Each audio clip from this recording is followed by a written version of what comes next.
I'm going to tell you about something I haven't told anyone. Not the police, not a therapist, not my family. Because I know how it sounds, but you need to hear this. All of it. Because if you ever see a dashcam at a rest stop, priced too cheap, already packaged up like someone's desperate to get rid of it, you need to walk away. This is what happened to me. The Nebraska rest stop squatted against the dark like a concrete toad. Mile marker 287, 2 in the morning. The kind of hour where time feels wrong, where your brain starts questioning whether you're actually awake. I'd been driving for 16 hours straight. 16. My hands had fused to the steering wheel. My spine felt like a chain of broken glass. Hauling machine parts from Toledo to Sacramento in my '98 Peterbilt, a truck that wheezed more than it ran, but she was mine. The fluorescent lights inside the rest stop hummed with a frequency that made your teeth ache, not a steady hum. It pulsed, flickered in a rhythm that didn't match the wind pressing against the building. Every few seconds, one tube would strobe twice, quick, like an eyelid twitching, the kind of thing that burrowed into your skull and wouldn't leave. The air inside was thick, stale, like thousands of travelers had breathed it and left something behind: diesel fuel. Sweat, desperation. That particular smell of fluorescent lights heating dust that hadn't been cleaned in months. The coffee station was to the left, an industrial machine that looked older than I was. The coffee it dispensed looked like motor oil. I'd already had 4 cups. My hands trembled slightly as I poured the 5th. It tasted like burnt chemicals mixed with metal, actual metal. Like I was drinking rust dissolved in battery acid. But caffeine was caffeine. I drank it anyway. The bathroom was empty. The vending machines hummed along with the lights. Nobody else was there except the cashier. He was sitting behind the counter in a folding chair, positioned like he'd been waiting. His name tag said Travis in faded letters. He was pale, corpse pale. The kind of pale that meant he never saw daylight. His eyes were red, not bloodshot from crying, but raw, inflamed, like he'd been staring at something too bright for too long, without, like he'd been waiting. His name tag said Travis in faded letters. He was pale, corpse pale. The kind of pale that meant he never saw daylight. His eyes were red, not bloodshot from crying, but raw. Inflamed, like he'd been staring at something too bright for too long without. He had to be 19, maybe 20. But there was something old about him, something drained. Travis was staring at his phone, not looking at it casually, staring, completely motionless. His fingers didn't move, his eyes didn't blink, just staring. His thumbs rested on the phone's sides, like they'd forgotten what they were supposed to do. Next to him on the counter sat a dashcam. It was in a clear plastic bag, transparent. Like whoever was selling it wanted you to see exactly what you were getting. The camera itself was old, maybe 10, 15 years old. The lens was cracked in a spiderweb pattern. The casing was scuffed, discolored.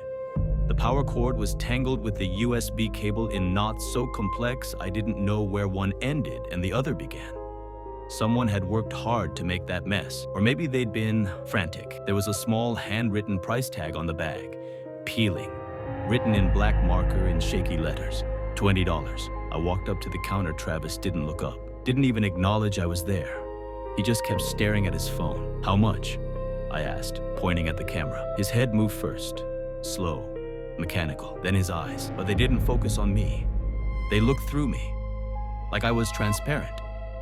Or like he was looking at something behind me that I couldn't see.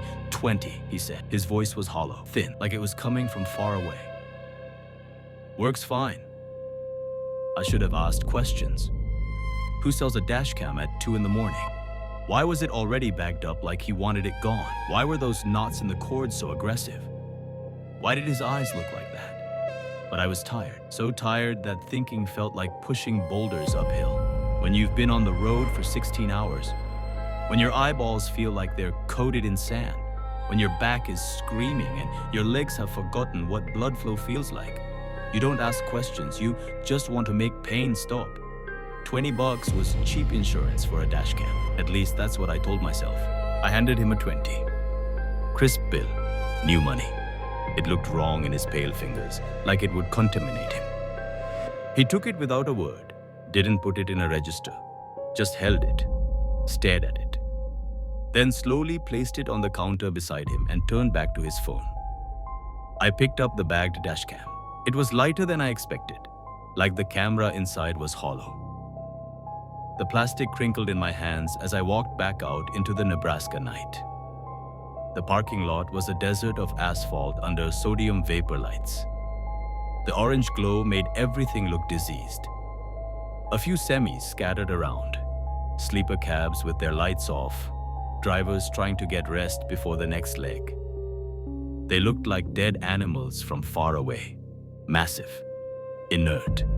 The wind was brutal. It carried the smell of diesel exhaust, wet pavement, and something else, something organic that had rotted a long time ago. My Peterbilt sat alone at the far end of the lot. I'd positioned her there instinctively, away from other trucks where I could see anything approaching. The headlights were dim. The engine idled, ticking as it cooled and heated and cooled again. I climbed into the cab. The interior smelled like me sweat, old coffee. The sandwich I'd eaten 12 hours ago that was already going bad in the passenger seat. The air was cold. Outside cold because I never ran the heat all the way up, wasted fuel, wasted money. I tossed the sandwich onto the floor and grabbed the dash cam from the plastic bag. The cracks in the lens caught the light from the parking lot. It made the camera look diseased, like something sick and infected. The cords were even more tangled up close. I didn't bother sorting them. I just wedged the camera onto the windshield mount and ran the power cord down into the cigarette lighter outlet. There was one button on the camera black, rubbed smooth by thumbs. I pressed it. A red light blinked. Then nothing. The light went dark. Good enough, I muttered. I had no way of knowing that camera would film from angles that didn't exist, that it would record footage from days in the future, that it would capture things from impossible perspectives, from inside my own skull, from the empty passenger seat, from the ceiling, from outside my truck hovering in mid-air. I had no way of knowing it was already watching me. For 3 days, I drove. Omaha was a blur of streetlights and off-ramps. I stopped for gas, used the bathroom, bought another sandwich that would go bad before I ate it. The attendant didn't look at me. Nobody ever looks at truck drivers. We're ghosts on the highway. Boise was mountains and cold that bit through the cab, even with the windows closed. I pushed through. The dash cam blinked occasionally on the windshield. A tiny red dot. I stopped noticing it after the first 6 hours. Highway after highway, gas station food that tasted like cardboard and regret. Static-filled AM radio. Preachers and conspiracy theorists and late-night talk show hosts discussing things that didn't matter. I lived inside that truck, more than I lived inside my body. The world outside became a projection on glass. Something I was watching, not participating in. The dashcam blinked occasionally. Red, dark, red, dark, red, dark. I stopped even seeing it. The sedan didn't just swerve into my lane. It erupted into my lane. We were on I-80, heading east. Salt Lake behind us now. The landscape opening up into that weird Utah emptiness where sky takes up half the world. The sedan was one of those new ones, white, sleek, driven by someone who didn't understand that trucks don't stop quickly. It came up on my right side and just cut, didn't use a signal, didn't gradually merge, Cut. Sharp and sudden. If I'd been half a second slower, if my reflexes had been even slightly dulled by exhaustion, it would have clipped my front wheel. And at 70 miles per hour, that's death. I swerved left, blew the horn, that deep, furious sound that only a Peterbilt can make. The sedan corrected, driver's head jerking like they'd just woken up. They saw me, realized what they'd done, and punched the accelerator to get away. My heart was pounding so hard I thought it would crack my ribs. That night, at a rest area under a flickering light, are they always flickering? I remembered the dashcam. I pulled the memory card from the camera. My hands were shaking as I walked inside to find the USB port. The rest area had a tiny office area with a tourist information desk. The lights were off, but the computer behind the counter still had power. I borrowed it. No one was around to say no. The laptop screen illuminated my face as I plugged in the card. The folder opened. Video files, dozens of them. Most dated from the last 3 days. Standard stuff. Highway, other cars, my dashboard. I opened the file from the near accident. The footage was perfect, clear as day. The sedan, the exact moment of the swerve, my correction. Perfect evidence if anyone had blamed me for the incident. But as I was closing that file, something caught my eye. The file list. There were files dated 2 weeks before I bought the camera. I'd purchased the dashcam 3 days ago. At first, I thought my eyes were lying. I'd been awake too long. I scrolled through the file list again. March 28th, 3 days ago. That's when I bought it. It came up on my right side and just cut. Didn't use a signal. Didn't gradually merge. Cut. Sharp and sudden. If I'd been half a second slower, if my reflexes had been even slightly dulled by exhaustion, it would have clipped my front wheel, and at 70 miles per hour. That's death. I swerved left, blew the horn, that deep, furious sound that only a Peterbilt can make. The sedan corrected, driver's head jerking like they'd just woken up. They saw me, realized what they'd done, and punched the accelerator to get away. My heart was pounding so hard I thought it would crack my ribs. That night, at a rest area under a flickering light, are they always flickering? I remembered the dashcam. I pulled the memory card from the camera. My hands were shaking as I walked inside to find the USB port. The rest area had a tiny office area with a tourist information desk. The lights were off, but the computer behind the counter still had power. I borrowed it. No one was around to say no. The laptop screen illuminated my face as I plugged in the card. The folder opened. Video files, dozens of them. Most dated from the last 3 days. Standard stuff. Highway, other cars, my dashboard. I opened the file from the near accident.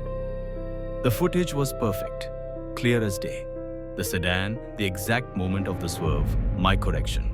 Perfect evidence if anyone had blamed me for the incident. But as I was closing that file, something caught my eye. The file list. There were files dated 2 weeks before I bought the camera. I'd purchased the dashcam 3 days ago. At first, I thought my eyes were lying. I'd been awake too long. I scrolled through the file list again. March 28th, 3 days ago. That's when I bought it. But there were files dated March 14th, March 13th, March 12th, going back 14 days. My stomach flipped. I told myself, leftover footage. Previous owner, maybe the timestamps were corrupted, showing old data that was still on the memory card. That had to be it. I opened one of the old files. The dashcam's perspective showed a truck interior, my truck interior. I recognized the coffee stain on the dashboard, the tear in the headliner, the particular angle of the steering wheel, my hands, pale, gripping the wheel. But the angle was from the passenger seat. I'd mounted the camera to the windshield front-facing. It physically couldn't have been positioned to film from the passenger side. My hands were shaking. I opened another file. This one was shot from outside the truck, nighttime. I could see through the driver's side window. The dashboard lit from the glow of an instrument cluster. And there I was, me, leaning back in the seat, my eyes half closed, head tilting forward, nodding off. There was no glare on the window, no reflection. The video was shot from directly outside the truck, with a perfect clear angle of my face. Like someone was standing on the highway beside my cab, filming, but I hadn't stopped. I was going 60 miles per hour when that footage was shot. There was no one outside my truck. I closed the laptop. My whole body was trembling, not from cold, from something deeper, a primal understanding that something was wrong. Not software glitch wrong, not corrupted data wrong. Wrong in a way that bypassed logic and went straight to the animal part of your brain, the part that recognizes predators. The rest area was too quiet. The fluorescent lights hummed. One of them flickered in that same irregular pattern. I took the memory card and walked back out to my truck. I didn't sleep that night. I kept the memory card inserted, kept checking it, telling myself the files would make sense if I looked hard enough. They didn't. The footage got worse. At a way station outside Cheyenne, cold, clear night, stars so bright they looked artificial. I checked the camera again, new files, dozens, all dated within the last 4 days, all featuring me. One showed me in the sleeper cab of my truck, curled on my side. The footage was shot from directly above, from the ceiling. The camera should have been on the windshield, mounted facing forward. But there I was in the video, small and vulnerable. Sleeping, I could see my face clearly, my chest moving with breath, my hands curled near my chest. The view moved in the video, deliberately. A slow pan from the foot of the bunk toward my head. It stopped inches from my sleeping face. Like whatever was filming had leaned in close enough to smell my breath, close enough to count my eyelashes. My stomach turned inside out. I felt like something had been standing over me while I slept, studying me, recording me. The next week, I found footage dated 3 days in the future. It was labeled with a timestamp I hadn't lived yet. March 31st, 11:47 p.m. I shouldn't have opened it, but I did. The video showed a highway, Nevada. I recognized it from my route plan. A stretch of US 93 south of Elko. Lonely road, no cell service, no other traffic for miles. The sun had set, full darkness outside. I was driving. My hands were locked on the wheel. My shoulders were tense, hunched up near my ears. My face was pale even in the low light, and my eyes were full of pure terror. My gaze kept flicking to the mirrors. Left mirror, right mirror, left mirror. The road. The mirrors again, over and over. Like I was looking for something, or looking for where it was. A shadow moved in the passenger seat. Even in the darkness, I could see it shift. Human-shaped. Waiting. The video ended. 3 days later, I drove that exact highway. And I lived that exact moment. Every movement matched the footage. I couldn't steer differently because my hands knew the script. I couldn't look away from the mirrors because my eyes had already seen where they needed to look. Even the vulture that circled overhead in the darkness, a shape against the stars, I knew it would be there because the camera had already shown me. It was like I wasn't driving, like I was an actor following blocking I'd already been shown. That night, there was new footage in the camera, the same scene. The Nevada highway. Me driving in terror, but this footage was from outside the truck. The video showed my truck moving down the highway and beside the driver's side window. Hovering, not driving alongside, but hovering, was the dashcam's perspective. I could see inside the cab. see myself at the wheel, see my terrified face. And in the passenger seat, I saw it clearly. A shadow, human-shaped, thick, solid in the darkness. And it shifted. Slowly, deliberately, like it had all the time in the world, the shadow leaned toward me. Its head, I could see the shape of a head, turned to look at the camera, or at me, or at both of us at once. I didn't sleep for 3 days straight. I felt it beside me even when the seat was empty. A cold pressure, like the air around me had thickened, congealed. Like breath I couldn't hear but could definitely feel. I checked the camera obsessively. The footage got worse. Angles that shouldn't exist. A video shot from inside my skull looking out. I could see the world through the membrane of my own eyeball, curved, distorted. I saw the highway through my vision, but I also saw myself seeing it, like there was a camera implanted behind my eyes. Another shot that seemed to be from inside my chest. The world tilted and moved with the thud of my heartbeat. I could see the steering wheel, the dashboard, the road ahead, all pulsing slightly with each cardiac contraction, all filmed from inside my own body. The camera wasn't filming me anymore. It was digging, trying to see deeper, further inside. The angles kept shifting toward the center of me, not the outer surface, but the inner machinery. The crew logbook where they recorded driver hours started filling with handwriting that wasn't mine. Numbers that didn't match my driving times. Notations in a handwriting that looked rushed, frantic. I drove until my hands shook so badly I could barely grip the wheel. I narrated everything I did out loud, just to feel like I still controlled something, my own voice. The only thing that still seemed real, and in the passenger seat, I saw it clearly. A shadow, human-shaped, thick, solid in the darkness. And it shifted. Slowly, deliberately, like it had all the time in the world, the shadow leaned toward me.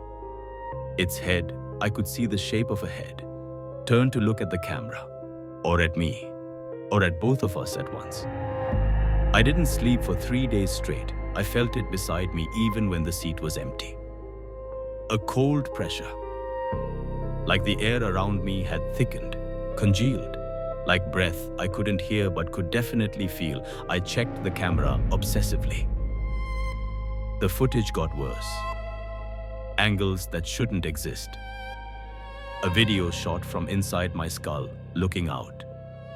I could see the world through the membrane of my own eyeball, curved, distorted.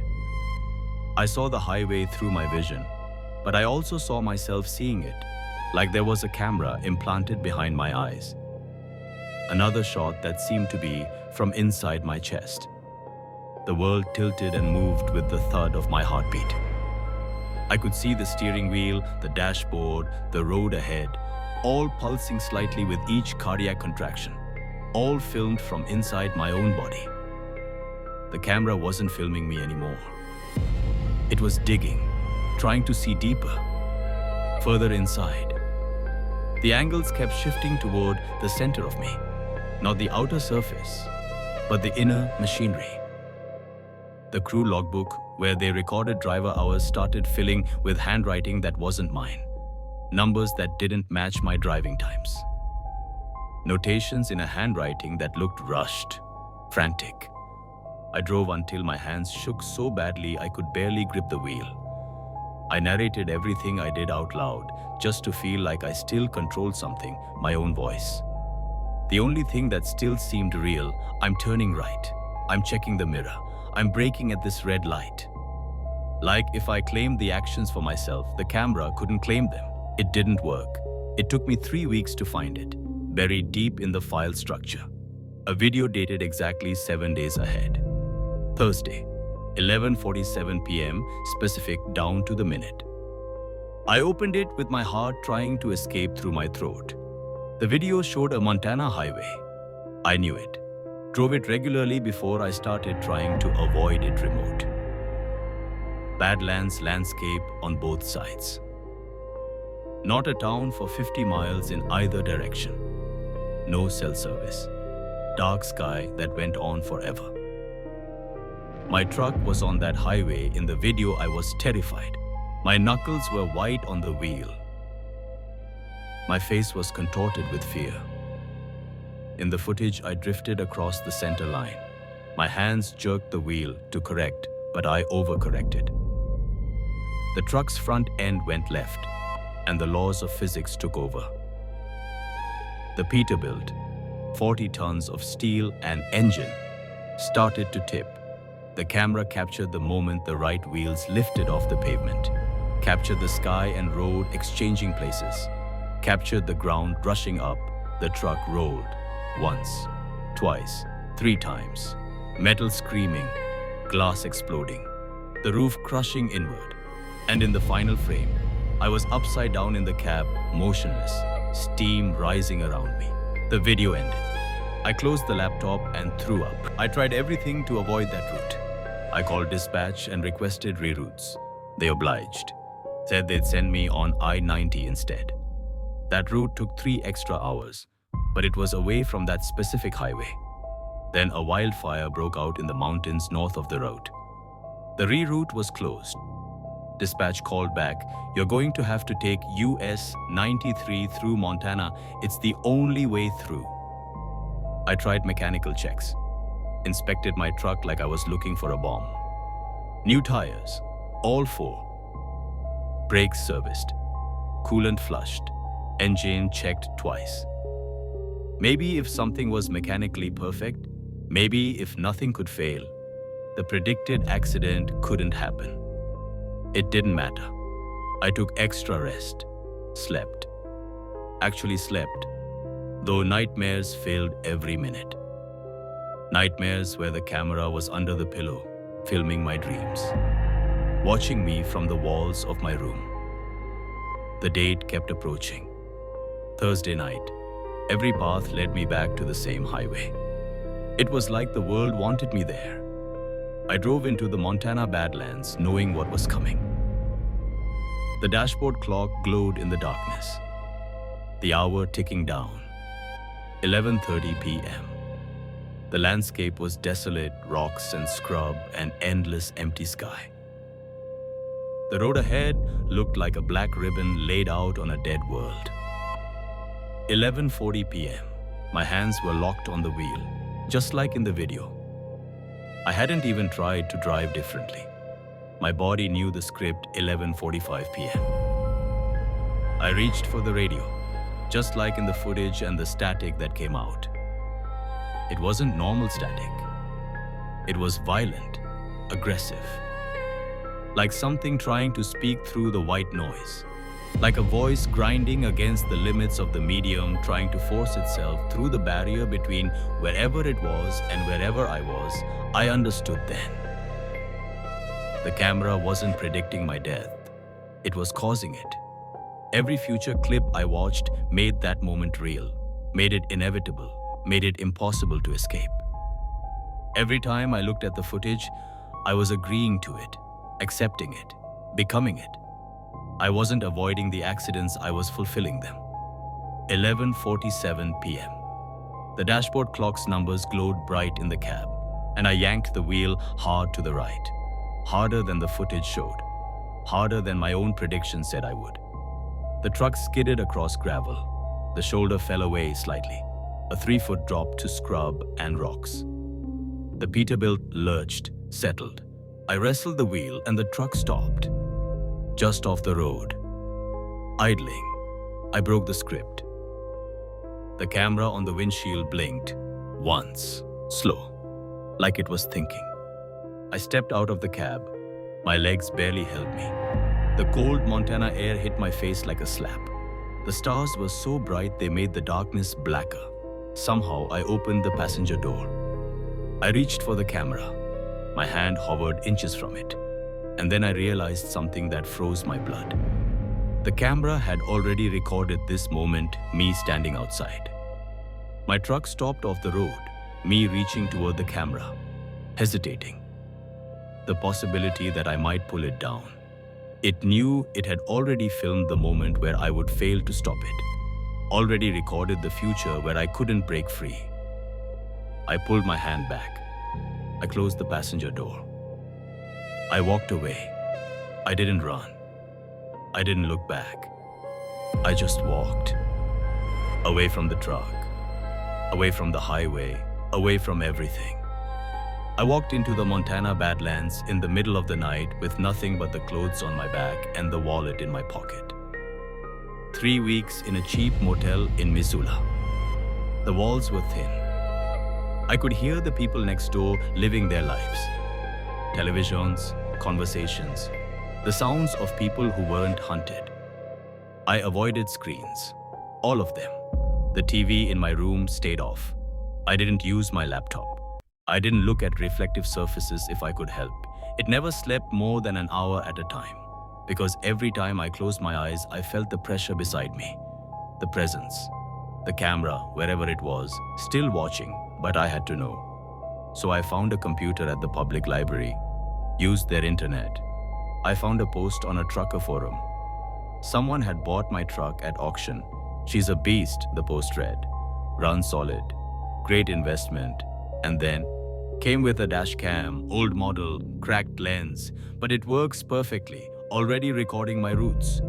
There was an attachment, a photo, my truck, a different driver in the seat, a new face I didn't recognize looking back at me through the windshield. And on the dashboard, the red light of the Dashcam blinking. Recording.